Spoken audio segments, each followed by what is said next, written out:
And we're going to get started. So good morning, PA educators. It is with a great pleasure that I am extend a warm welcome to each of you that are joining us today. My name is Jesse Gluckman, and I'm thrilled to serve as your IU representative for this virtual presentation. Before we proceed, I'd like to extend a heartfelt thank you to our audience for taking the time to join us from across the state. Your presence underscores our collective commitment to learning and collaboration, transcending geographical boundaries to engage in a meaningful dialogue that will help transform learning. Today, we have the distinct honor to welcome Susan Shapiro, a national consultant in Universal Design for Learning, joining us from CAST. Susan, it is truly a privilege to have you with us today to share your insights and expertise on UDL school-wide implementation. Your presence enriches our discussion and promises an enlightening experience for all participants. Without further ado, I invite Susan to take the virtual stage and get our party started.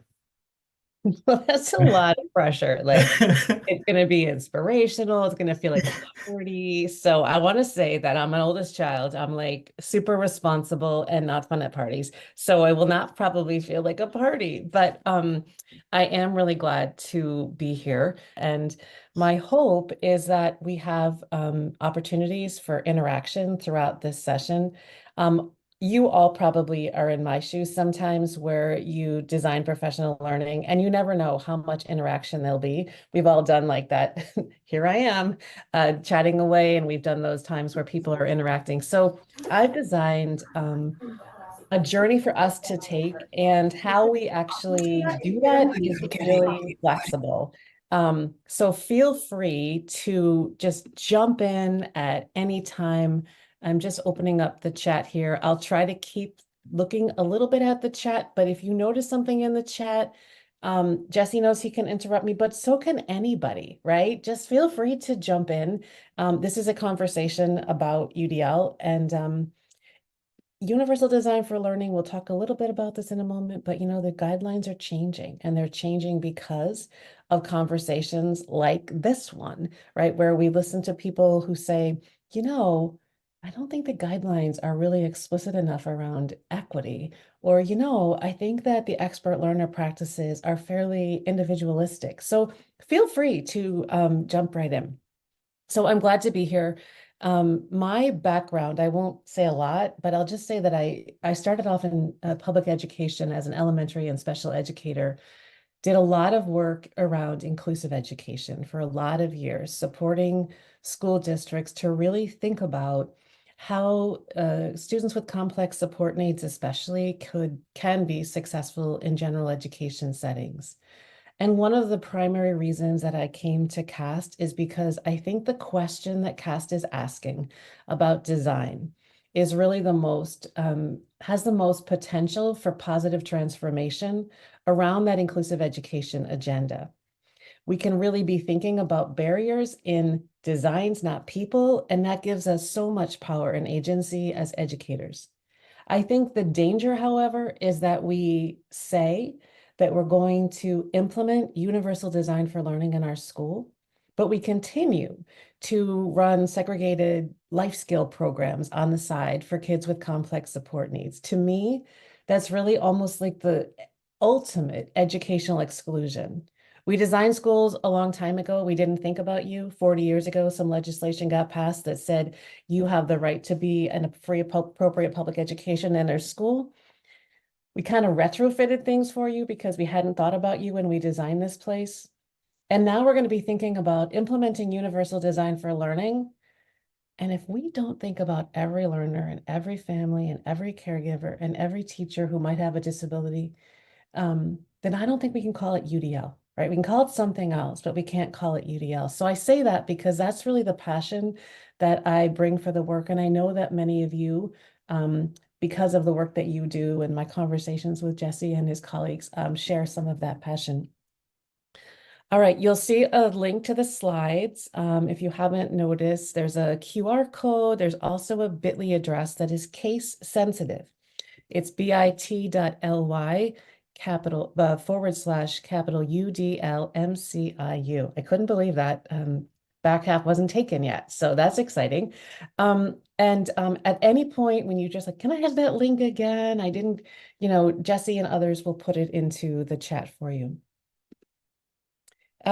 I did my best to model universal design and a commitment to accessibility in this presentation, but I may have not seen some barriers that you are going to experience in this next 2 hours. So my accessibility promise is that though I have tried to use simple backgrounds with high contrast text and captions and shortened links and put alt text on my images, captions on videos, I might have missed a barrier. And if I did, please let me know. You can private message me. You can let Jesse know. He'll say it aloud, and I will stop and redesign. I want to make sure that you have access and you have agency as learners in this session. All right, so I'm going to ask you to just introduce yourselves a little bit. You don't have to do the, I did my doctoral work at. I'm going to ask, you can say anything you want about yourself, but you can also just think about one of these or both of these questions. When you hear the phrase universal design for learning, what do you think? Or what do you feel? I know that sometimes, especially post-pandemic, teachers are saying, I feel overwhelmed. I feel like it's another thing. I feel like I have to unlearn stuff. I feel scared, or I feel enthusiastic. And then maybe that question doesn't make sense to you today, and you might want to answer this one. What is the best teaching and learning moment that's happened so far this year? Feel free to put it in the chat, or feel free to just unmute your mic and jump right in. Susan, I will start. I'll jump in. My name is Erin Barry. I work with Jesse over at MCIU, project consultant and on the UDL team. When I hear universal design for learning, the first thing I think is a true sense of belonging for all. Love that. I see in the chat, I feel grateful, all accepting, hopeful for the future of education. I'm Scott Doherty. I'm out of the Pittsburgh area, one of the techs. And when I first heard UDL, I thought of framework and I thought of the colored schematic. And what I think of now is it's a philosophy of life for me. It's really become part of how I think about my interactions, the emails I produce every day. It's been ingrained now after 20 years of just the way I operate and the way I teach and the way I approach interactions and spaces. So the best thing that's happened this year is I've started to hear some of the folks I've been working with that they're starting to see that shift too. That not looking at the UDL framework as a checklist or this monster that has to be embedded in its entirety, but instead as a way to be better at what we do and how we interact with other humans. So. Scott, thank you. It's beautiful. I'm glad we have this session recorded. That's a beautiful description of your journey with UDL and where you are today. Thank you. I'm Dana Vermilia. I'm from IU17 TAC there. And I think what I try to think of the most is that whole piece of simply necessary for some, but beneficial for all, and getting more people in that mindset, because I do think it's a mindset, UDL. And the exciting thing that's happened for me just recently is one of our districts in our IU region. Wasn't it there? I feel like there was another with all their teachers next year. So I'm excited to be able to have the opportunity to help them do that. Thank you, Dana. Yeah, this has come back to like a while ago. I can't tell, Mary, are you about to hop in? Yes. Say that. Say that. Yep. Say that. Oh wait, no. Mary, I don't think your sound isn't working, Mary. Save as and save it in a. Sorry, Mary, but we will watch the chat. There's so much in the chat right now. I won't read it all out. I'm hoping people can open up that chat and take a look, but there are some great reflections in there. I don't know a lot about your UDL background knowledge, so please let's create an agreement here that at any point, if I talk about UDL in a way that is like too simplistic. You're thinking, come on, Susan, we want to talk about implementation. This is really introductory content. Just stop, raise your hands or put it in the chat or speak aloud and say, move us along. At the same time, if I'm talking about something and you're thinking, I don't really know what you mean by that, please stop me also and make sure that you have that content understanding. If you're brand new to Universal Design for Learning, you are welcome here. And the end of the slide deck is designed for you. You'll see at the end, I'm not going to go through it today, but there's some introductory content about the concepts of UDL related to variability. So that's there. That's there for anybody who wants to teach it to other people as well. And we will spend some time this morning in breakout rooms where you'll be looking at 7 statements about Universal Design for Learning and having quick conversations about how they resonate or don't resonate, how you understand them, what you don't understand about them, just to kind of review and bring together our collective understanding of UDL. All right, so these are the guidelines that Scott was referencing, right? These colors, this framework, they're changing. I'm going to talk a little bit about that today too. CAST has proposed a set of changes to the guidelines. We'll look at that toward the end of our time together. But as Scott said, it's not a checklist. It's really a menu. I think it's a summary. And it's something that I think we can use to grow our instructional practices rather than like throw away and start anew with instructional practices.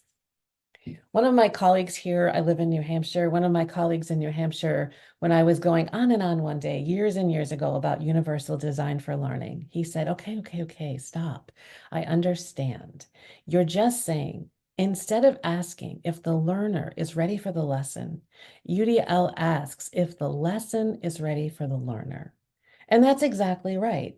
We often have a history in education of thinking about whether or not students are ready for this course or this curriculum or this experience. But Universal Design for Learning invites students to come as they are, and we make sure that the lesson is flexible enough, the experience is accessible enough for learners to have access and agency.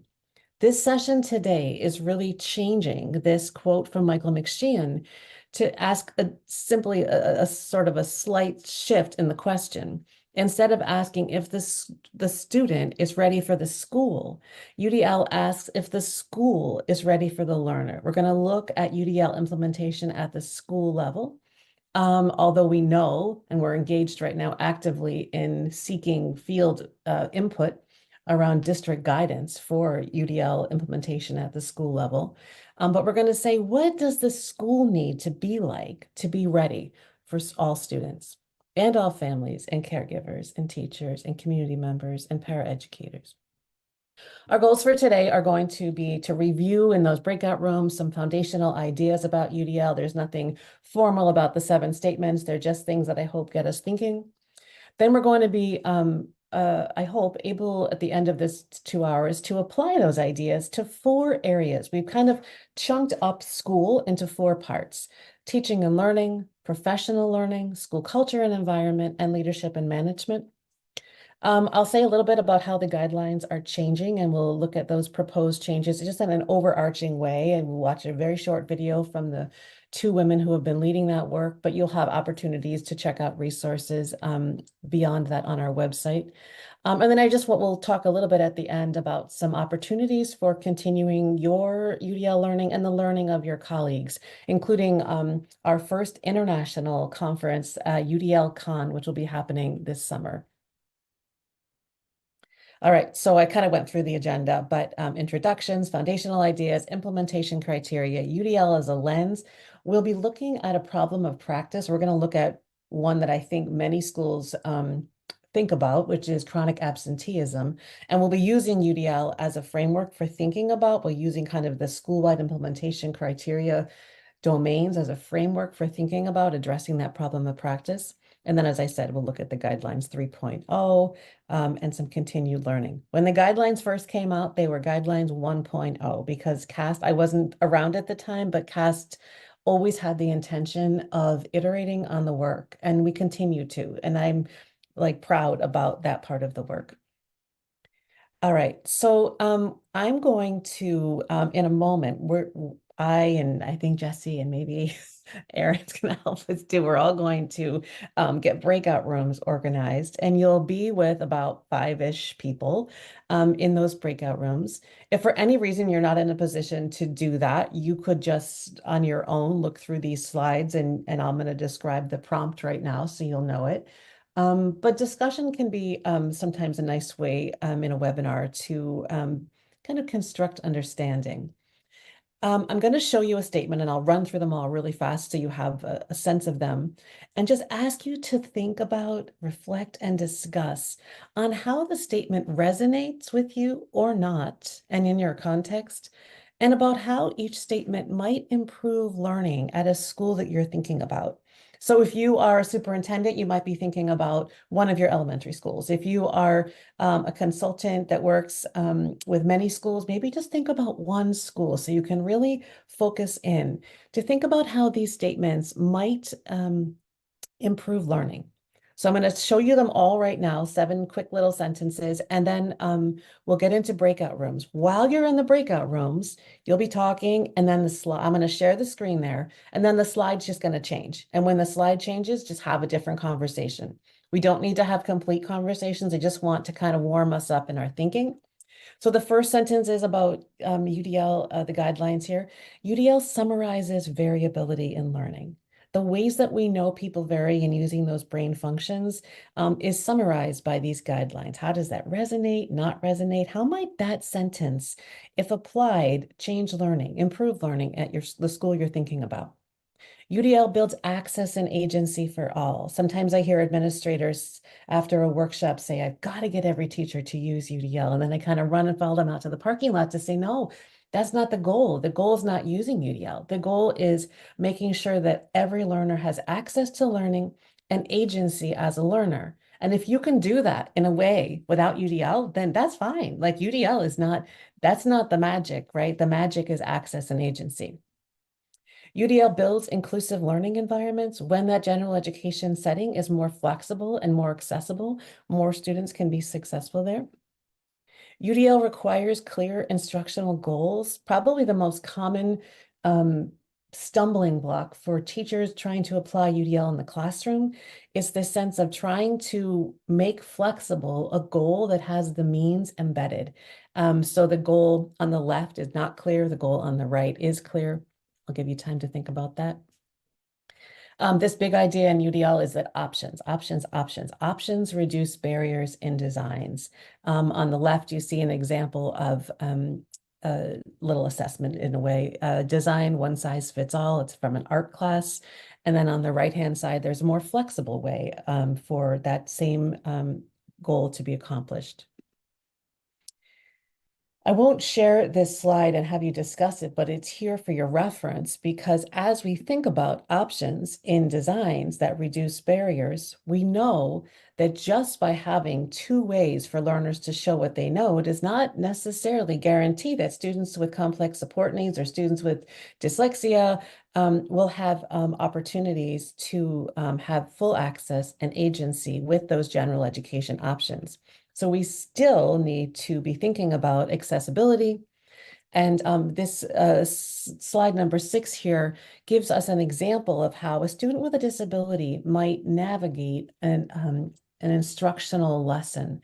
So on the left-hand side, it describes a lesson or a little prompt from a teacher saying, I want you to show me what you understand about how a river is formed. And all students have 2 options.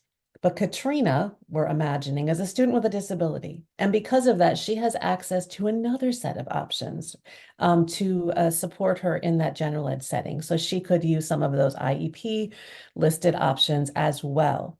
The danger, of course, is to say, oh, well, Katrina will just learn from her IEP goals and we won't have her do the river activity with the rest of the class. So this is just an example and an opportunity for you to look at and talk about, does this resonate? Does this not resonate with your practice, with your context? A way that we can be thinking about options inclusive of special education supports and services, specially designed instruction, assistive technology, and accessible materials. And then finally, we'll just have a quick discussion about agency. The guidelines have used the term, still use the term expert learning. And one of the changes that we're making or proposing to make with the guidelines 3.0 is to replace that term with agency, because there's been a lot of confusion about expert learning in the field. And at some point you just say, okay, there's enough confusion that convinces us we're going to just focus on agency. This last slide really names the fact that learning is almost a survival skill in the 21st century, because students will graduate and need to learn jobs that don't exist, technologies that haven't been developed. All right, so I'm going to go back here to the prompts. What resonates about each statement or doesn't, and how might each statement improve learning at your school? You will not have those questions, but we'll put those in the chat for you so that you have a reference there. We'll open up the breakout rooms, and as those are getting set up, I want to just give you an opportunity to ask me for any questions about logistics here. What are we doing and why? Do we need any clarity on that? I don't think so.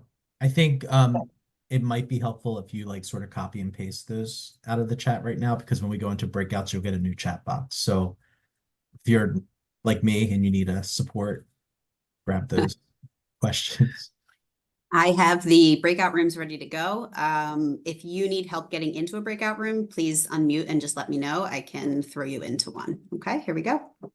Great, thank you. Susan says, great Um, conversations. yeah. Thanks.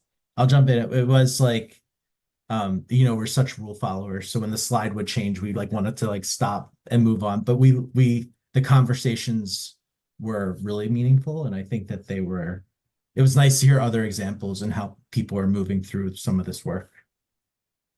Great, thanks, Jesse. I think sometimes we just say UDL so often that we don't know what we're really talking about. And so I just wanted us to ground the term before we really think about moving it across school-wide. So anybody want to jump in before we move on? All right. You do have my email address on the very first slide. It's hyperlinked. And if at any point today you have a question that emerges, but you think, I don't really want to ask this in front of the whole group right now and feel free to reach out to me. Once CAST is in a conversation with people about design, we stay in that conversation, and we're always happy to hop on Zoom or have an email conversation or email the phone, whatever it might be, to just answer any questions that may feel a little bit too specific to bring up here. All right, so we're going to move forward and think a little bit about what we call UDL implementation. And again, we're thinking about it at the school level. We have divided school into 4 domains, and we use that language in what we call the Schoolwide Implementation Criteria. This next section, you'll have an opportunity to be oriented to the Schoolwide Implementation Criteria. And also, I'm going to give you solo reflection time, workshop time, 4 times to really dig into the actual documents, to take a look, to explore, and bring forward any questions. So we think about school culture and the environment as one of the domains of a school. Teaching and learning is obviously the central domain. And sometimes Bill Wilmot and I think about we should describe this differently. And like teaching and learning is the goal, but to do that, we need to surround it with really well-designed school culture and environment, really intentionally designed, really well-designed leadership and management, and really well-designed professional learning. Sometimes I talk with people about UDL implementation, and it gets really detailed and really structural, and we get into a whole bunch of academic language, and then we sort of get tired, right? And at the end, it's kind of just like, well, what is it really, right? How do you really know if you walk into a school that they're implementing UDL? And I sometimes think it's this: the truest measure of UDL implementation is the absence of blaming. People no longer blame families and caregivers, educators, students, or administrators. Barriers are in designs, not people. UDL is about changing designs.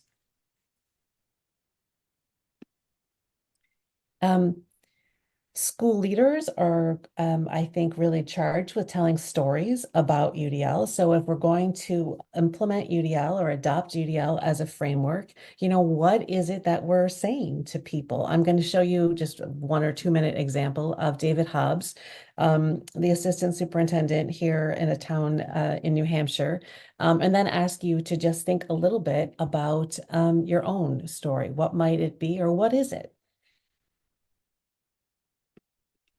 And just if you give me the thumbs up, since this is the first video that you can hear it, that would be great.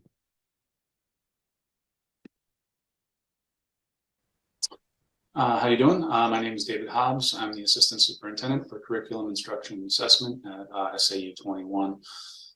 We service the districts of Southampton, Seabrook, Hampton Falls, Northampton, and Winnicott Cooperative. So the first question on the list is why UDL and why now? Well, a few reasons. I think globally speaking, coming off the pandemic, I think we've got new classroom needs. We've got new needs for our teachers. And I think the hunger on the part of the staff isn't just for, new tools and tips and tricks. It's for a new lens of inclusivity and differentiation within the classroom. I think UDL is perfectly positioned in order to provide that. So some of you might think that's exactly what I would be saying to my staff, right? Or the teachers that I work with. And others of you might be thinking, that's not why we're bringing UDL into our school. We have that already done. We're bringing it in because we have a sense of apathy in our school and in our community surrounding our school, and we're really trying to shift the school culture. Or others might say, we're really bringing UDL to really build the capacity and competence of our teaching staff. We've had a lot of high turnover. Others might say, we're bringing UDL in because we really want to create a common instructional language because we're moving toward co-teaching, whatever it might be, right? There's so many reasons for bringing UDL into a school or district. And I just want to just name this. It's not anything we have to do right now. That there is that question, whether we answer the questions or not, there are those questions kind of lingering. Like, what is this thing you're bringing to us, UDL? Where did this come from? Who brought it here? Why? And what will it do? I think when we are really clear about what will it do and when we implement UDL, we're better able to think about metrics for like assessing our work, right? So if we know what we're trying to accomplish with UDL implementation, although it's not necessarily singular, but if it can be focused, we'll have a better opportunity to look back, reflect, and measure where we're successful and where we need to grow our practices. So an example of what UDL might or might not do in a district is, build more effective tier 1 instruction in schools that are using the MTS framework. Bill Wilmot's talking about that right now, and there's a recording of that session. If you're interested, you can hear that later.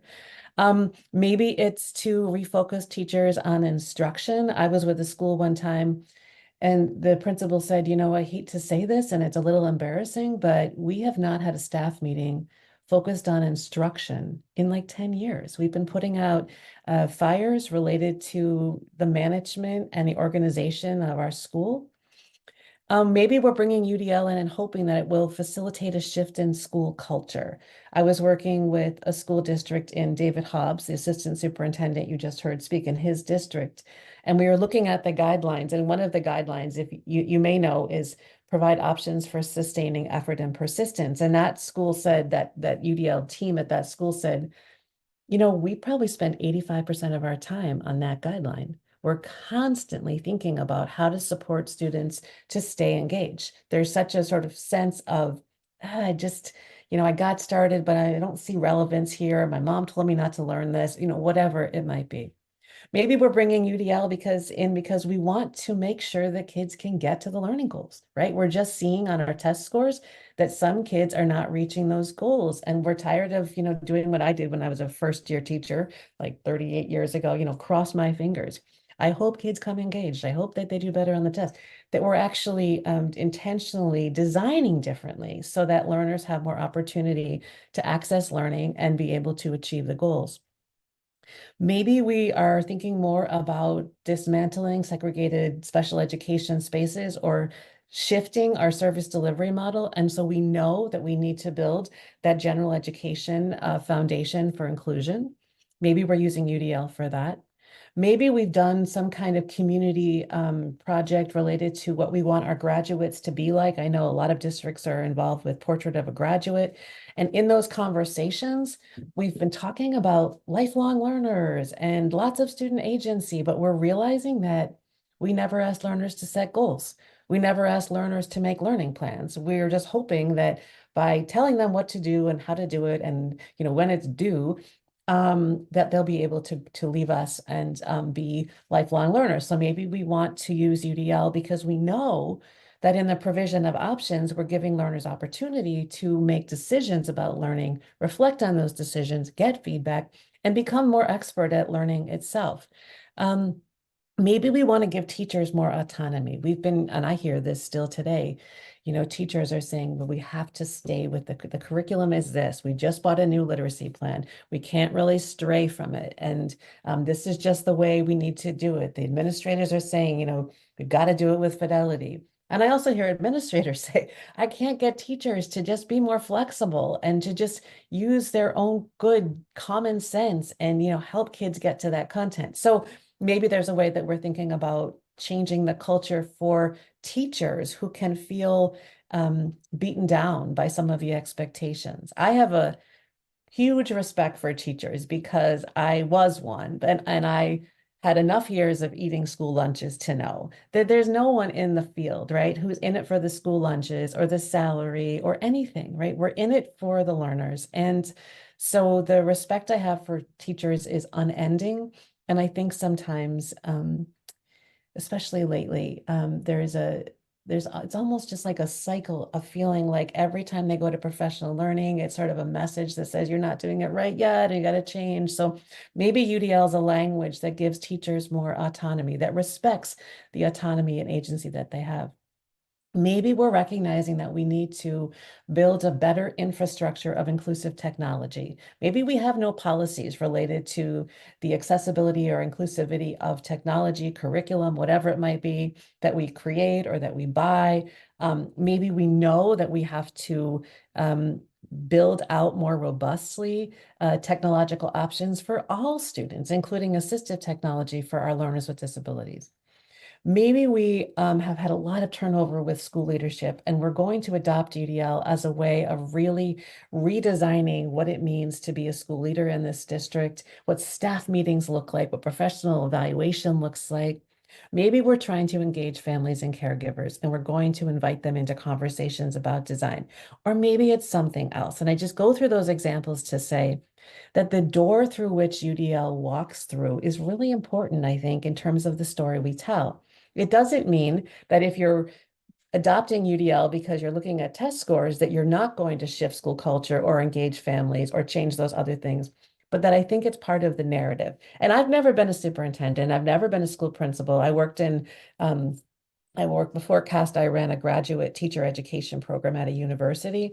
So I may be giving you really bad advice about school leadership, but it seems to me from the colleagues that I have who have been in administrators that the storytelling is a really important part of that role. And so when we think about UDL implementation, people are asking those questions. So I'm kind of half kidding when I say this is bad advice. I think it's probably good advice, but it's not born of my experience. It's born of the collective learning that I've done. Susan, So can I just jump in real quick with please, something to sort of yes. summarize what you just said? We were coached from CAST at one point. It was really Bill. He was like, what problem are you trying to solve with UDL? And that has reshaped the way we think. But I think you just gave great problems to solve. But it really is because it's universal. You can sort of approach anything with a UDL mindset. So I just want to that is really sunk in with our RIU. Love that. Yeah. Anybody else? Okay. You have here a link to the full school implementation criteria. So if at any point you want to just like jump there and be multitasking, please do. But as I've been talking about, The criteria that CAS developed for school-wide UDL implementation divides a school into 4 parts: school culture and environment, teaching and learning, leadership and management, and professional learning. When we think about those 4 parts of a school, we are simultaneously looking for barriers in any of those domains, right? Where might there be barriers in how we've designed leadership and management that are preventing us from reaching our goal of all learners having access and agency to learning, right? All learners being successful, having their best day. This notion of barriers, I want to just remind us here with a silly example about a wedding. Barriers are in designs, not people. And so when we think about the domains of UDL implementation, we're thinking about barriers in the design. We're not saying, well, it's this principle as a person that's the barrier. It's the design of leadership and management that might be the barrier. So for example, I have 4 daughters. Let's just say, now no one's getting married at this time, but let's just say my oldest daughter is going to get married. And she comes to me and she says, Mom, we're getting married. Amanda and I are so excited. We've planned out the wedding. We're going to get married right at the edge of the ocean. And then we're going to have like all this dancing. And then we're going to have a really late, like dinner under the moon. It'll be served at like 9:30. What am I thinking? What are you probably thinking as you hear me say that, right?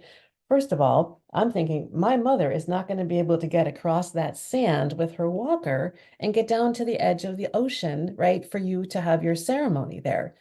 That design for your wedding is a barrier, right? My mother, who uses a walker, is not the barrier, right? And so we could remove that barrier by putting a big wooden ramp down there and having a big sign that says Nancy Shapiro, use this, to get to the ceremony.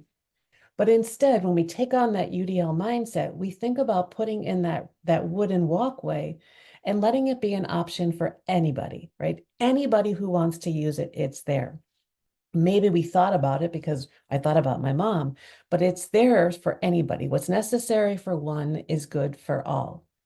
And then I might also be thinking, as you might be thinking as an adult, like some of the children at the wedding and some of the people at the wedding, who are adults even, are not going to be able to wait till 9:30 to eat dinner. That might be really romantic, but it's not going to work functionally. So maybe we have a table of like appetizers that's out, right away, and children can navigate it and have, potato chips or whatever. We're not going to have a sign like at an amusement park that says, if you're taller than this sign, you can't have a snack at this table, right? We're not saying this is only for little children. What's necessary for some is good for all. So we might just have that snack table out. We change the design, right? We build options into the design to remove barriers. We never blame the children. We never blame my mother, right? The barrier is in the design, not the people. And I want to share that little story because I want us to really catch each other as you continue on from this webinar and you do this work. Are we falling into blaming the learner? Are we falling into blaming teachers who we might think are quote unquote burned out, or students who we might think are quote unquote unmotivated? I have a colleague, Neil Albero, and we sometimes kind of make not a game, but we have this like running document of what do administrators and teachers say when one of the guidelines is not in place, right? So when we don't provide, for example, we don't provide options for executive function, we hear people say things like students are just not organized. They're just not, they're just not able to follow through, right? And that language might be a clue for us to say, we got to design some options for executive function. Or students, they just aren't persistent. They just give up so easily. My gosh, we better design some options for sustaining effort. So just a reminder that as we look at this, it's not just about barriers and designs instructionally, but it's barriers and designs with UDL implementation across the domains. The domains, again, are school culture and environment. And that school culture and environment is every single moment, right? That says you're welcome here. One of you mentioned belonging earlier, right? That you belong here. Carol Ann Tomlinson says, we knew you were coming. She does a lot of great work in differentiation. We knew you were coming. We planned on you being here. What do we do in our school culture and environment work to make sure that everybody who brings a learner to school, who drives a school bus in our community, right, who walks in the door, who comes to an event, feels like they knew I was coming, right? They planned for me being here. Possible barriers related to school culture and environment, again, just to kind of plant some seeds here, are that the classroom culture doesn't support identifying tools that work best for each individual, that the school culture does not fully communicate the value and possibility of variability, that the teacher culture doesn't support public practice, experimentation, and feedback. I'm going to go through each of these domains, say a little bit, and then you're going to have a chance to dig into what we have almost developed as like a rubric for a school to say, if we were to apply UDL in this domain, what would it look like? And in the same way, we would say to a learner, if you wrote an essay that was persuasive, what would it look like? It would be this, this, and this. I'm going to give you a chance to look at that and then come forward with questions.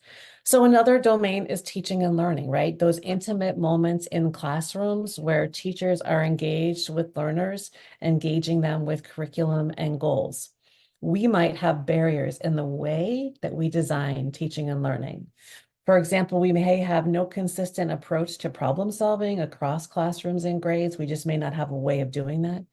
We may have goals for open response problems that are not clear. We may have, sorry, this is Bill's slide and I grabbed it this morning. So I'm reading it if I sound a little like I'm not sure what that one meant actually.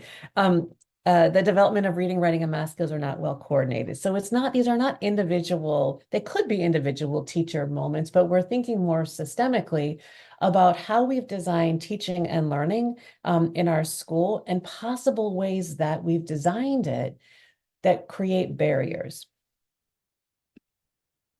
We're not going to watch this right now, but I wanted to just share it with you because especially those of you who are administrators, you may find it useful.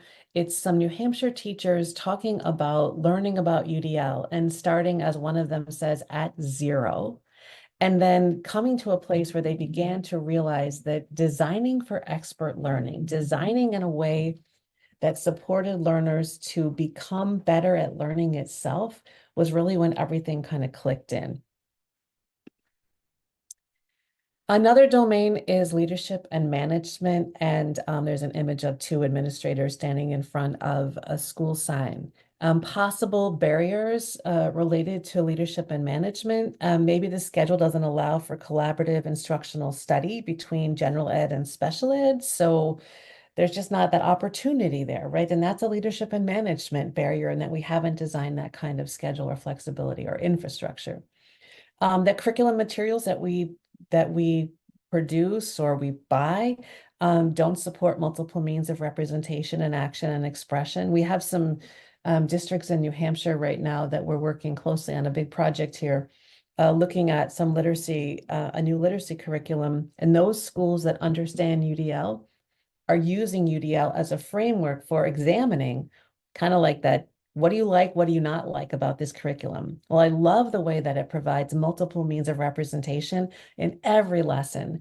I think it's a little weak on how it supports executive function or whatever, right? Or I think it might need, so then teachers are able to say, well, we need to then, as a grade level team, think about putting those options into place, building out this curriculum. Finally, we can think about professional learning, and the image is teachers at a table with name tags, right, and papers. And that's one way professional learning can look. But are we thinking about flexibility in professional learning, right? Are we offering teachers opportunities, like rather than going one day to a workshop, you could use your professional learning dollars to get a membership to a professional organization and receive a journal monthly, right? Or be part of a chat forum? Are there ways that we let teachers design professional learning with their goals in mind? Possible barriers in professional learning. No clear, commonly understood models of inclusion. We hear that all the time. I was with a teacher the other day in a little mountain school who said, our whole kindergarten staff, 5 kindergartens, we just, maybe not 5 kindergartens, 3 kindergartens, we don't have any idea of how to support the student with complex support needs. And we don't have any professional learning about it. So sometimes it can be related to an immediate student need. Maybe a barrier is we don't have opportunity to see models of practice.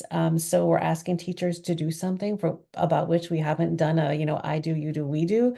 There aren't clear protocols for instructional collaboration and study. We just don't really emphasize the social nature of designing instruction.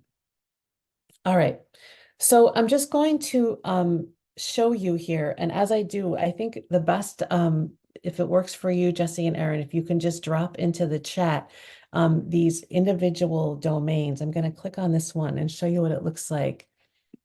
So for each of the domains, I'm going to give you about 5 minutes or so to just look at it and bring forward questions that you have.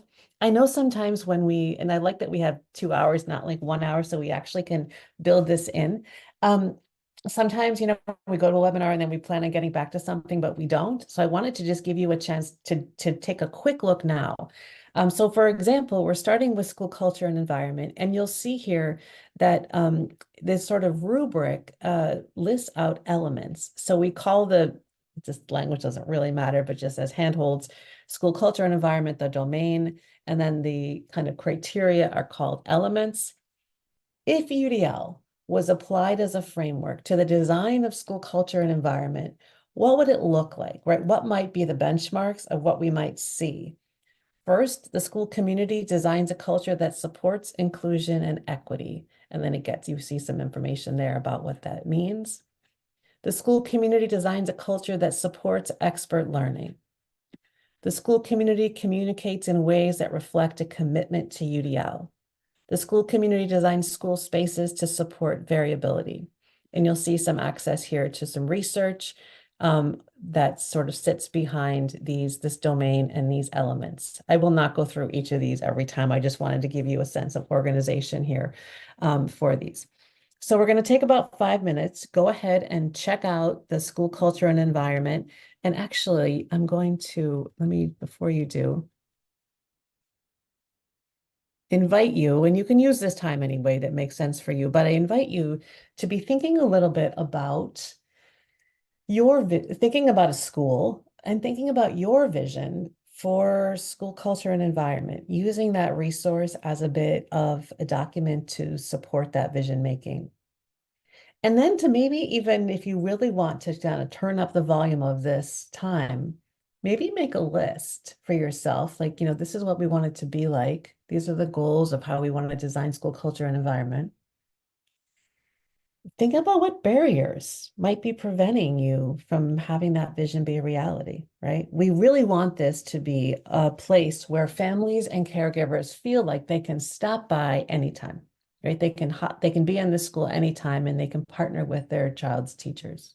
Or what barriers are preventing this vision from being a reality? And I'm not going to ask you to share this. You don't have to like mail it into anybody, but if you want to just use this as real, I hope, relevant work time, you could be thinking about barriers that are getting in the way of that vision that you have related to your school culture and the learning environment. And then maybe just thinking a little bit about options, like what could I do? How could I change it to remove these barriers? Do those prompts make sense? Just give me like a head nod or a thumb or a yes in the chat or no, and I'll try to explain them in a better way. Okay, so one thumb, one nod. I'm going to take that okay. Thank you. Okay. All right. So you see in the chat the link to this specific domain. I will start the timer for 5 minutes so that you can see at the end of 5 minutes, I will say a little bit about the next one, and then we'll do 5 minutes again. Okay. When we come back, I'm going to, no pressure, but invite you in a large group session to share. What did you notice and wonder about your own vision setting, in each or any of the domains? What barriers did you see emerging? Did you notice? Did you think about? And did you have any brainstorms about options that you might add to remove those barriers? This is definitely not like in this next 20 minutes, it's not a strategic plan that's going to emerge, but I hope that it's a little bit of thinking that is useful, right, in all of the strategic planning that you do. Okay, I'm going to start the timer. I'll be here if you have any questions. Feel free just to let me know. Susan, so just we're starting. Good. When we first hand a teacher a copy of the UDL guidelines, we are always really careful to say, you don't have to do all this stuff right now. You don't have to look at every single guideline or every single UDL principle. The same is true with UDL implementation. So as I show you these 4 domains, you might think, we're not going to work on school culture and environment with UDL right this second. We're going to start in a different place. We're going to start with professional learning or something. So please know that these are 4 chunks of school life, and that most people who implement UDL usually start in one place, right? My colleague Neil Albera was working with Palm Springs right now, and they are really thinking at the school leader level about where they want to start. Where's the most relevant, impactful aspect of their school life that they could apply UDL? And then, of course, right, it touches everything, and you begin to grow it over time. Just like with UDL, the UDL guidelines. When teachers start with engagement, they end up looking at representation, right? When they look at representation, they get to action and expression. So let's, rather than do it all at the end, let's take a moment now. Would anybody be willing to just share something about the vision you have for school culture and environment? Maybe just that, or the vision and a barrier that you noticed or thought about related to that vision, or maybe even an option that you thought about to reduce or remove that barrier to your vision, just specifically around a really supportive school culture and environment.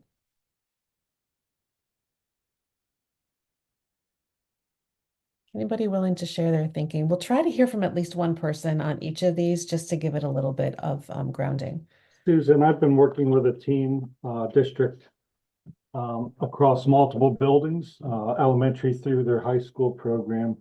And they were looking at ways to more fully include and engage students in the curriculum and utilize the MTSS process. And they found one of the major barriers they had was the different curricula in place based on where students were placed. So if you were in an elementary ELA class in general ed, this was a curriculum in place there. If you were in a learning support class, it was a different curriculum, different scope and sequence.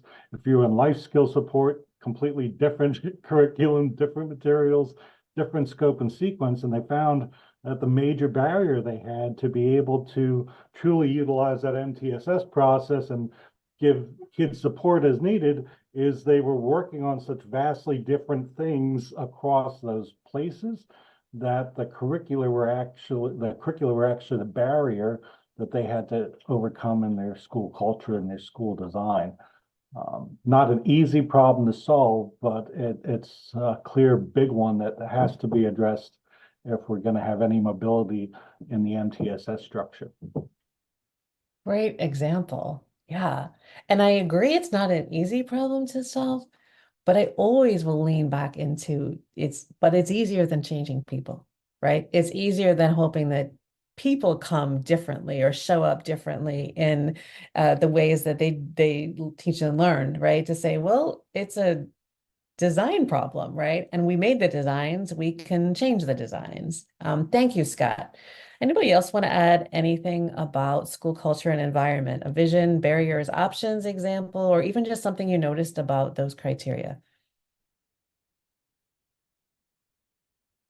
So, Susan, I'll share a barrier that I think is happening beyond our state. But if we talk about belonging, and then we don't want to have certain conversations because they're politically charged, I think that that's a real barrier that a lot of people are faced with. But I do give UDL a lot of credit because if we frame it with the right frame, we can still have some of those conversations. So just it's a barrier that we are definitely faced with in Montgomery County, and we're thinking about how do we move on with that. Mary, did you want to hop in? Yeah, so Susan, one of the schools that I'm working with currently, it's interesting for the very first time today. We've been focused on teaching and learning, but just in thinking about this slide today, I'm really seeing the interconnectivity that some of what we've been focused on in teaching and learning really also connects with school culture. And the one that I'm thinking about is as those teachers have focused on teaching and learning, and they're really implementing more technological supports, right? The truth of the matter is they're creating universal supports that are now becoming school-wide. In other words, if we have a student who uses speech to text, why can't all the students use speech to text? So I'm seeing how I can't wait to share it with them to say, we actually are tackling some of the school culture and environment as well when we're thinking we're just solely focused on teaching and learning. There's tremendous interconnectivity here too. Thank you. That's so important. There's so much interconnectivity. Your story, Mary, made me think about a curriculum director in a school district where teachers are really overwhelmed. There's a lot of people leaving their jobs. It's the teacher culture in the school is in a really rough place. And yet the district sees the need to bring UDL in district-wide.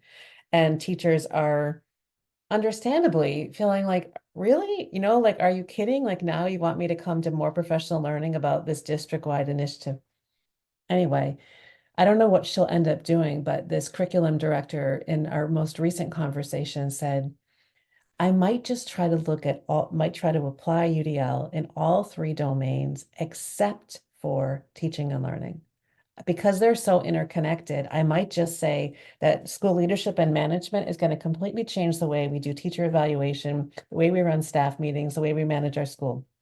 We're going to take that on, right? We're not going to ask you to do anything. We're just going to change that for you. So you feel better, is supported. And we're going to completely change the way that we lead professional learning. She happens to be in charge of professional learning as well as being the curriculum director. So she was like, I can do that, and we're going to give you a lot more autonomy in what you want to learn and how you want to learn it. And we're going to trust your sense of yourself as a learner rather than say your PD is just what we want you to learn next. And then we're going to really think about what did I not? Professional learning, school culture, and learning and the school culture and environment. We're really going to be thinking about changing the way her example was parent-teacher conferences, right? We don't design options for families to come in and meet the goal of partnering or learning about their students' progress. So we're going to really model UDL by providing options around how families and caregivers can engage with teachers, virtual meetings, weekend meetings, whatever. I just think the interconnectedness that you talk about is so important to remember because we can play over here and affect over here, right? If all of those other three domains were changed to make sure everybody had more access and agency, even if we paid no attention to teaching and learning, that would change too, right? Because it sits in the middle of that context. Anybody else before we move on to the next domain?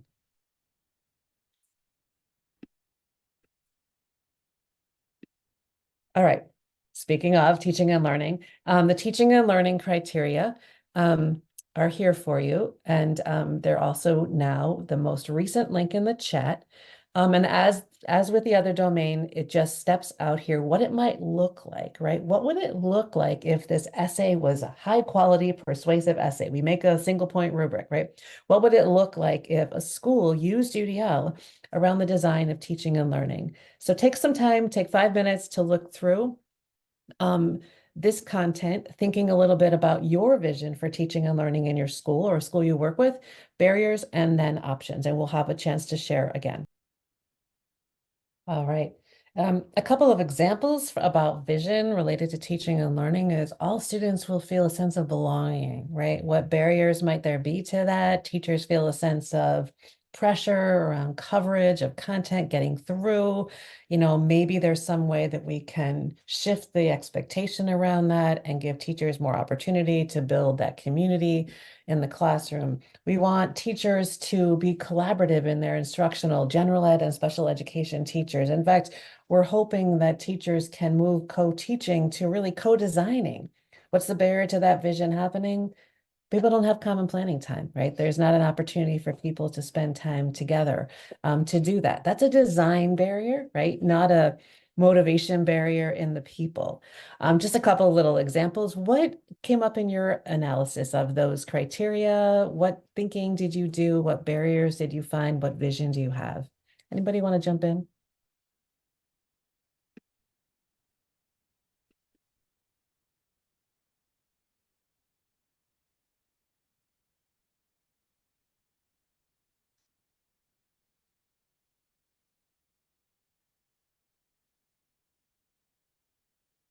And if not, that's okay. We can go on to the next one. We'll do the next one and we'll just keep moving. But are you finding it useful to have time to check out the criteria, or would you rather we just forge ahead?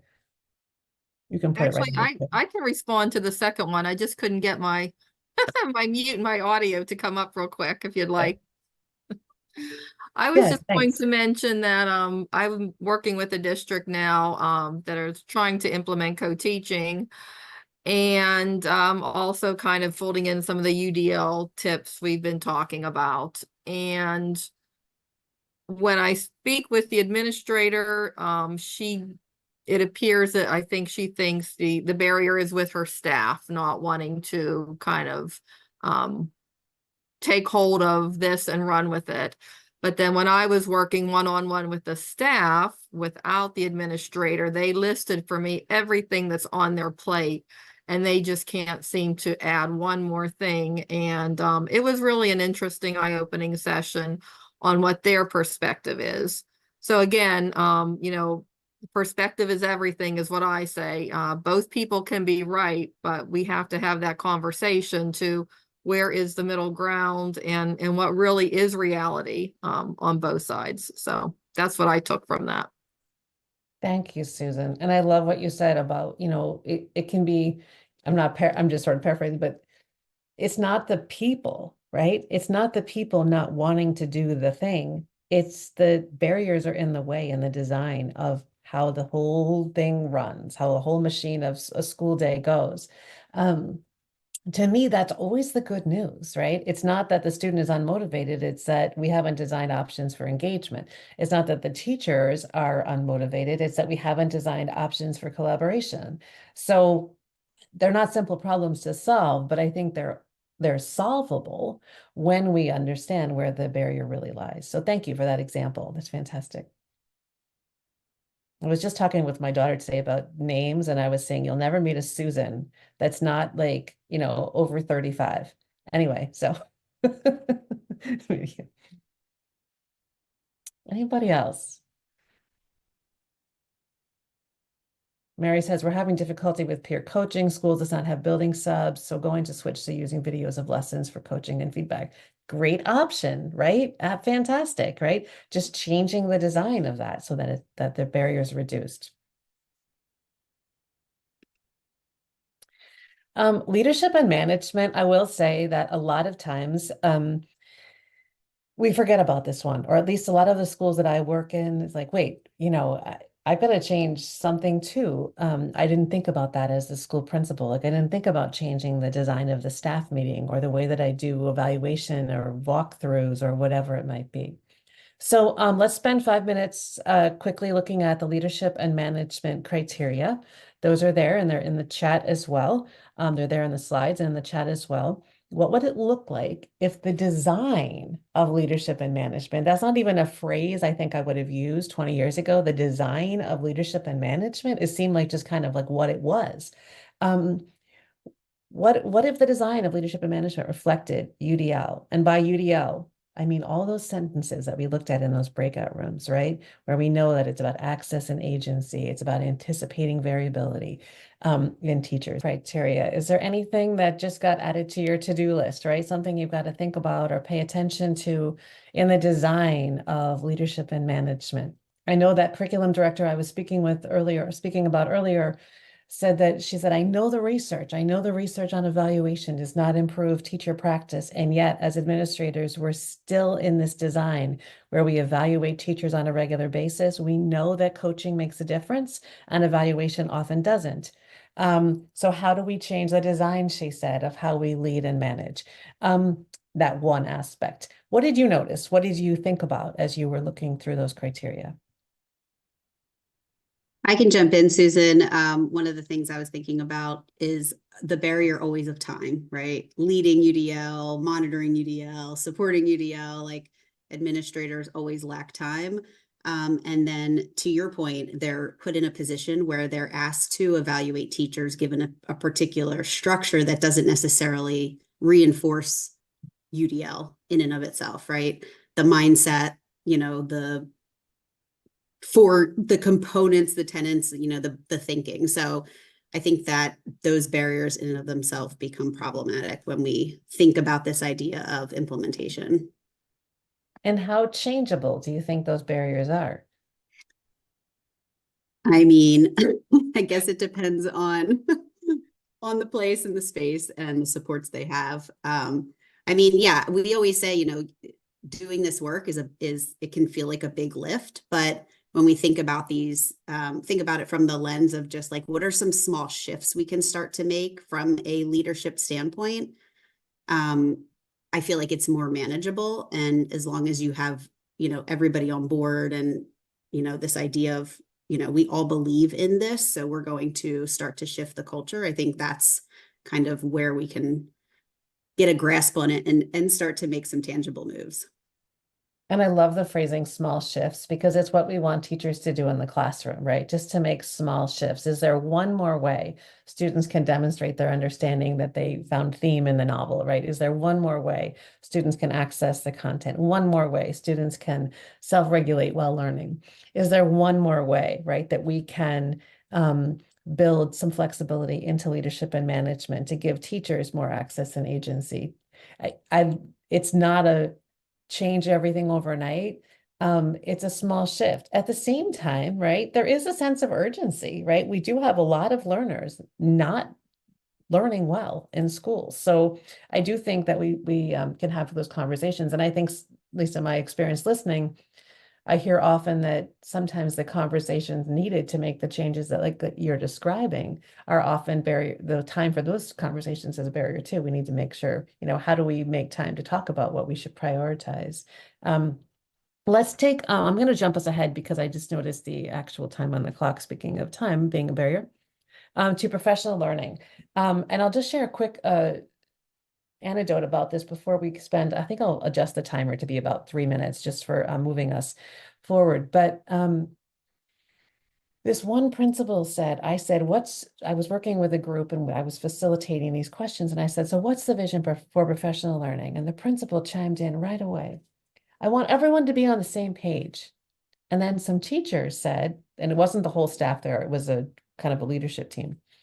Some teachers said, that's not our goal, professional learning. We know our practice. We've been teaching different numbers of years, and we might want to learn something new about some technology related to math instruction. We might want to learn something new about project-based learning, or who knows, whatever, but it may not be what the principal had on the agenda, which is get everybody on the same page. And then somebody else said, well, we also have like a 20% turnover in our staff every year.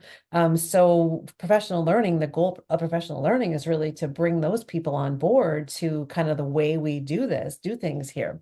So that goal emerged. And then somebody else said, well, 10% of our staff take a personal day whenever we have a professional learning day because they don't feel like it's relevant to what they're learning about. And someone said, well, they try really hard to figure out, it was a K-12 professional learning day. They try really hard to find a topic that's applicable to everybody. Then they decided, after a lot of conversation, to make a small shift, right? And design options on the professional learning day that were not just grade level based, but that were topical. So you could look at them, whatever. Big conversation, recognizing that there were kind of multiple and sometimes even conflicting goals, right? Recognizing the barrier was in the design of professional learning. And then they made a small shift around options. They were still kind of in the structure of professional learning means professional development days. But that's another conversation, right? Could PD be something different? So I'm going to invite you. It's in the chat. Thanks, Jesse, for doing that. I'm going to move the timer forward so you have about 3 minutes or so. am I doing that right there? Something like that. Anyway, you have this many minutes, 2 minutes and 4 seconds to quickly, I'll make it better, to quickly check out the professional learning criteria. Then we'll come back in and then we're going to move comment in the chat about sub shortages and the shift in terms of what professional learning looks like. CAST, we do a lot of work with schools, and we often come out to schools and do something called UDL instructional rounds that require teachers to look at each other's practice as a way of professional learning. Maybe in my whole career, the best professional learning design I've ever been part of. And yet sub shortages get in the way of people being able to do that. And so we've had to kind of rethink it. And we've boiled it down to we need you for 2 hours, right? But you can do a lot of it on your own. But there is a lot of that redesigning that has to happen. Any ahas or vision barrier option statements anybody wants to share related to professional learning?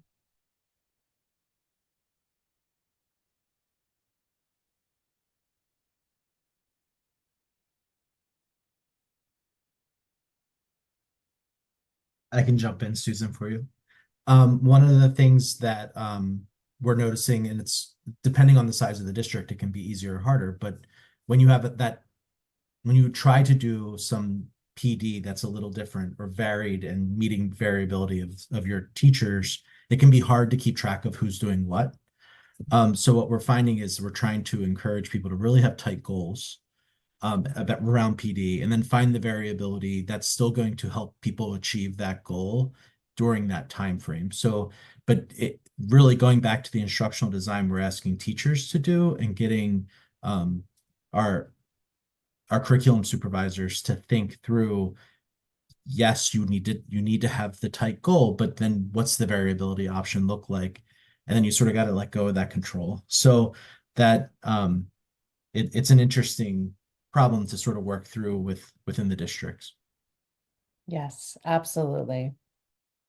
If you know the work of Norman Kuntz, I remember like 20 years ago, he's a great KUNC, great teacher. And he talked about how he was hearing in districts from superintendents, if I could just have school boards trust me, if they could just know me beyond the role that I'm in here, know me as a person, trust that I have, me to set my own goals and my own pathway to those goals and support me to get there. And he said the principals often felt that way about superintendents, right? If I could just have superintendents give me a little autonomy and like really know me and respect me and trust my, goal setting and make my own plans in my school. And if teachers often feel like that way about principals, right? If we could just have, the principal understand that I'm going to get them to the math goals, I just going to do it in a different way and not just maybe the strict.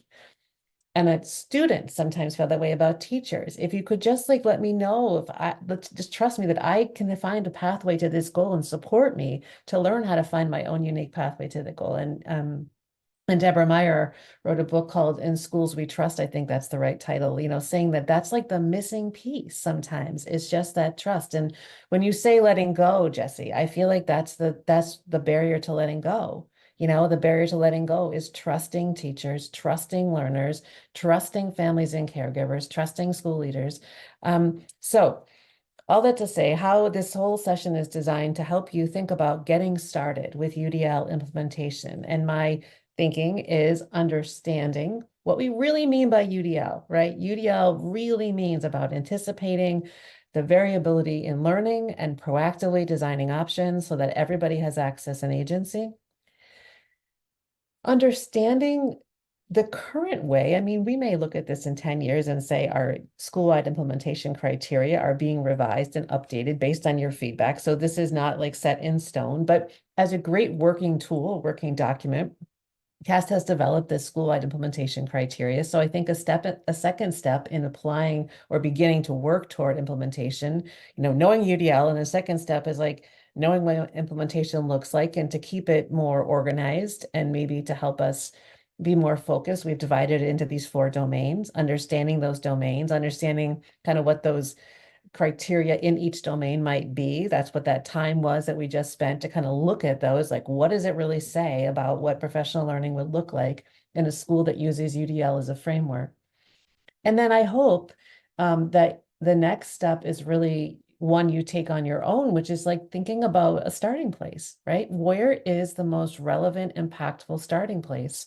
Where's the most realistic starting place? Like that curriculum director, it might be really wonderful and impactful to start with teaching and learning, but she didn't feel like that was realistic at the time for her district's teachers right now. Another way to use UDL implementation criteria is to use it for addressing problems of practice that you don't really know if they fall into school culture and environment or teaching and learning or professional learning. Like you're like, I don't know which domain this is. I just know that we have this problem, right? And so I want to use the UDL thinking to help me solve this problem. And I'm going to just show you what is here in the slide deck, and it will make sense. It's sequential. I think it's fairly logical. We won't do like an interactive version of this because of time, but it's here for you, and these slides are here forever. So I picked something that I know happens in many, many schools, and this is the problem of practice of chronic absenteeism. There's a quotation here pulled from the EdSurge website, but I'll say in short, 27.85% of the student population is chronically absent in K-12 schools in the United States, and that's from 2022. So you have that full reference there if you want more. We're going to think about that problem of practice that about almost 30% of students in the United States in K-12 schools are chronically absent. Chronically absent defined as missing more than 10% of school across a year. We could think about this problem of practice. So like if you're leading UDL implementation and you're also having a meeting about chronic absenteeism, right? You might say, hey, let's just begin this meeting by using this UDL framework as a lens for looking at this problem. Somebody said, what? So if I had a problem, maybe it was like Einstein or somebody who said, if I had a problem to solve, I would spend 99% of my time thinking about it and 1% solving it, right? Like really understanding it. So maybe we would say, let's start this meeting on absenteeism and trying to problem solve by thinking about it through this UDL lens. What barriers might exist related to leadership and management that might be leading to chronic absenteeism? And had we, if we were here for 3 hours, maybe we would go through this and be thinking together. This might be a great, I think, I designed it, so maybe I'm biased here, but I think it might be a great activity to go through, right? To really help people be thinking about barriers in design, right, that might lead to chronic absenteeism. And then thinking about what options we could add to remove those barriers. And when I work with teams to like list barriers and remove options, I'm a big believer in like make a list and cross the barriers off as you try to address them, right? So it's not conceptual, theoretical, but it's literal. Like we really need like a grocery store list. We need cheese, bread, and milk, and then we get them and we cross them off. So if the barrier is related to, I don't know, there's no policy for our attendance or something at the school and leaders need to change that, we think about options and we make that list. Thinking about the same problem of practice and thinking about school culture and environment. I'm sure we can all think of ways that the school culture might lead, right, to chronic absenteeism. What might we do? Or maybe we're already doing something in our school culture and environment work. Thinking about teaching and learning and barriers that might exist in the teaching and learning that could lead to chronic absenteeism. Maybe students of color never see themselves represented in the curriculum, right? Maybe it doesn't seem like my life is represented here. Maybe that's a barrier. Maybe that's not the only barrier. Maybe that's one little barrier that we might find in the teaching and learning domain related to this problem of practice of chronic absenteeism. I hope I did them all there. Okay. Does that make sense in terms of that problem of practice thinking? So you could really put anything at the top of this here. You could say, this is the problem and be thinking about it through all 4 domains. I just mentioned that as, that other piece, understanding UDL well, understanding the 4 domains of school, knowing what the criteria are in those domains for a school to be kind of like a quote unquote UDL school, but don't love that term. And then beginning to think about how to work toward that by thinking about our own vision, localized, contextualized, thinking about barriers on our own context, our own problems, our own barriers, not just generic ones off any, somebody else's list, and then thinking about options that we can use to address those. Also, developing a habit of trying to solve problems through a UDL lens. There's a tiny school that I worked with during the pandemic, and the principal was really busy. Like, she even had to go out and get school lunches sometimes. You know, she was in that place before the schools closed. And she's like, I only can do one thing with UDL, but I don't want the UDL work that we've done to die down. So she just put a sign on her desk: barriers are in designs, not learners, or not people. And she would just use that as a framework for every time a problem arose with the family, with the care, with whoever. So really anchoring that habit of thinking. All right, we've made some changes. We've proposed some changes to the UDL guidelines, and we is a really big we. We have had people within CAST, and I've served on that committee. We've had people outside of CAST, an advisory board from all over the world. And I think most importantly, we've had a youth advisory board. Many, more than one person on that youth advisory board uses augmentative communication to communicate. So I'm really proud and glad about that. You have a link in the slide here to the proposed changes to the guidelines, but in general, I want to just emphasize some of the 4 biggest ways that the proposed changes have changed. And these are not official yet. We want to hear from the field. We want to hear from you about what you think, where we're getting it right, where we're not. But the proposed changes emphasize identity as part of variability. We've thought a lot and defined variability historically as the variability in how people use the functions of the brain to engage with learning, make meaning of learning content, and act and express their thinking and understanding. But we haven't really emphasized identity as part of variability. So that is a big change in the new version. We also have not necessarily identified systemic biases as barriers. And so we haven't looked at systemic barriers as much as we've thought about barriers more in like instructionally. So the next version here, this proposed changes, emphasizes the ways that learning can be limited by systemic biases. We have been fairly criticized for this idea of agency and expert learning and being kind of individualistic, right? Almost like every person for themselves. So the new proposed changes emphasize interdependence and collective learning. And we've tried to shift, and this is a really tender one, the language from teacher-centered to learner-centered without making it seem like teachers have no responsibility, right? So we don't want it to be like everyone, you just figure it out yourself, because we know that equity falls apart in that sentence, right? I mean, we have responsibility as teachers to provide options, to provide accessible educational materials. We don't want to say that teachers are not in that place. And yet we also don't want it to be so teacher directed that teachers say, this is the goal, this is the material you're going to use, this is how you're going to do it, and this is when it's going to be done. So we played with that language. We have time, so I'm going to just, well, actually, we don't really have time. I just noticed. Well, this is a really quick video, and it's here for you to watch on your own, of Nicole Tucker-Smith and Jenna Gravel, just giving you an overview of the changes, the proposed changes. Some questions that you can be thinking about as you listen to them. What does this mean for UDL implementation, right? Like, what resonates with you? What feedback do you want to give to CAST? Please send it along about the changes. And then what does this shift in how you might think about professional learning?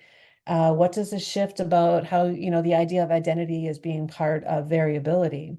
What does that mean about teachers in your district who might want their identity to be more honored in the ways that professional learning is designed? Things like that, right? Where do these changes shift the way that you think about implementation? All right, I want to just quickly show you what's here because there's so much going on that you can engage with if you're interested. This is a link to where the implementation criteria live on a website called Learning Designed. We have a newsletter at CAST. We'd love you to sign up if you'd like to stay in touch. Our professional learning team, I'm one of the members. We like to do virtual workshops and we travel around. So please reach out to us if you have a district that you think might like to engage in something like an UDL instructional rounds. Or we even work with districts sometimes across 3 years. And so we create these 3-year kind of capacity building plans where we take some early adopters and then we kind of build them out to be coaches, or we start with instructional coaches. Anyway, we like to customize those plans with people. We are going to, you might know about the UDL Summit and the UDL Symposium. We've brought the best of both of those together to create something new this year for our celebrating our 40th anniversary as an organization. It's called UDL Con, as in convening. And it will be in July, both online and in person. So we'd love to see you there. There'll be some UDL awards given at the UDL Con, so maybe you'll be nominating somebody. There's information on our website. This is something I think is like a hidden gem, the Accessible Learning Experience podcast. If you haven't checked it out, it's a wonderful podcast from our National Center on Accessible Educational Materials. I think you'll find it just like, cup of coffee on a drive, listening to that is a pretty good drive. Our National Center on Accessible Materials also has developed some freely available, even in a format of a Canvas course, that's, you don't have to have a Canvas account to use. You can just take it, use it, embed it in your professional learning, all about accessibility and accessibility assistive technology. Really great, freely available content.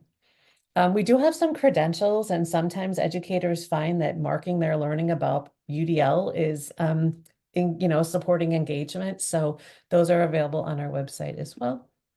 And then feel free at any point to reach out to me if you have any questions, or a link is broken, or there's something you want that's not here. Do you have any resources about? I always appreciate opportunities to talk with people who are thinking about UDL. So thank you for this opportunity.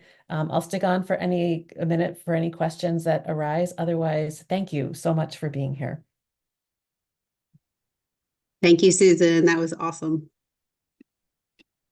I'm trying to unmute and I'm shutting everything down. But again, thank you, Susan, for everything. I just would like to make sure everyone is aware that if you would like to have further conversation around UDL, we are hosting like a second full day session.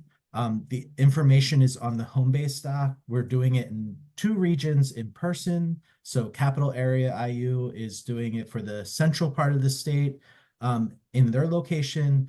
MCIU is doing it for the eastern side of the state. And Allegheny IU is actually going to do it virtually. So if you can't make it to any of the in-person stuff, you can jump in with Allegheny Area IU. I'm probably saying it wrong. I think it's just Allegheny IU. Sorry for the misspeak. But if you would like to register for that information, everything is on the home base doc. And again, thank you again, Susan, for really making us think and giving us access to how to use that SICC information. So we appreciate it. Yeah, you're welcome. Thanks for inviting us. Take care. Thanks, everyone.